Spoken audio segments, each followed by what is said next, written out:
TV 20 Kannada ವಾಹಿನಿಗೆ ಸ್ವಾಗತ. ತನ್ನ ತಾಯಿಯನ್ನ ಮನೆಗೆ ಕಳಿಸದಿದ್ದಕ್ಕೆ ಕೋಪಗೊಂಡು ಮಾವನ ಮೇಲೆ ಮನಸ್ಸು ಇಚ್ಛೆ ಮಚ್ಚಿನಿಂದ ಹಲ್ಲೆ ಮಾಡಿದ ಘಟನೆ ಚಿಕ್ಕಮಗಳೂರು ಜಿಲ್ಲೆಯ ಕಡೂರು ಪಟ್ಟಣದ ವಿಜಯಲಕ್ಷ್ಮಿ ಥಿಯೇಟರ್ ಬಳಿ ಜರುಗಿತು. ತಡವಾಗಿ ಬೆಳಕಿಗೆ ಬಂದಿದೆ. ಭರತ್ ಬಂಧಿತ ಆರೋಪಿ ಮಹಾಲಿಂಗ ದಾಳಿಗೊಳಗಾದ ವ್ಯಕ್ತಿ. ಕಡೂರಲ್ಲಿ ಆಟೋ ಡ್ರೈವರ್ ವೃತ್ತಿ ಮಾಡಿಕೊಂಡಿದ್ದ ಆರೋಪಿ ಭರತ್ ಇತ್ತೀಚೆಗೆ ಕೌಟುಂಬಿಕ ಕಾರಣಗಳಿಂದ ಗಂಡನ ಜೊತೆ ಜಗಳ ಮಾಡಿ ಭರತ್ ತಾಯಿ ತವರು ಮನೆ ಸೇರಿದ್ಲು. ತಾಯಿ ತನ್ನ ಮನೆಗೆ ಮರಳಿ ಬರುವಂತೆ ಹಲವು ಬಾರಿ ತಿಳಿಸಿದ್ದ. ಆದರೂ ತಾಯಿ ಬಂದಿರಲಿಲ್ಲ.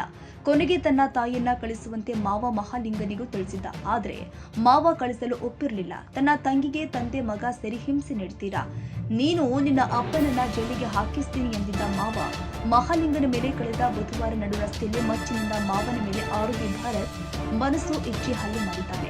ಏಕಾಏಕಿ ದಾಳಿಯಿಂದ ಗಂಭೀರ ಗಾಯಗೊಂಡಿರುವ ಮಹಾಲಿಂಗನ ಸ್ಥಿತಿ ಚಿಂತಾಜನಕವಾಗಿದ್ದು ಶಿವಮೊಗ್ಗ ಆಸ್ಪತ್ರೆಗೆ ದಾಖಲು ಮಾಡಲಾಗಿದೆ. ಪ್ರಕರಣ ಸಂಬಂಧ ಭರತ್ನನ್ನ ಕಡೂರು ಪೊಲೀಸರು ಬಂಧಿಸಿ ನ್ಯಾಯಾಂಗ ಬಂಧನಕ್ಕೆ ಒಪ್ಪಿಸಿದ್ದಾರೆ.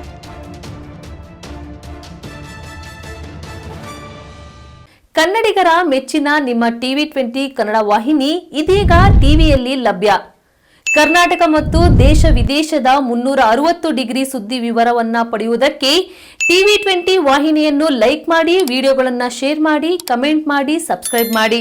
HCN ಕೇಬಲ್ 842 ನಂಬರ್ನಲ್ಲಿ ಹುಕ್ಕೇರಿ ತಾಲೂಕು ಹಾಗೂ ಸಂಕೇಶ್ವರದ ಸುತ್ತಮುತ್ತಲಿನ ಹಳ್ಳಿಗಳಲ್ಲಿ ಲಭ್ಯ.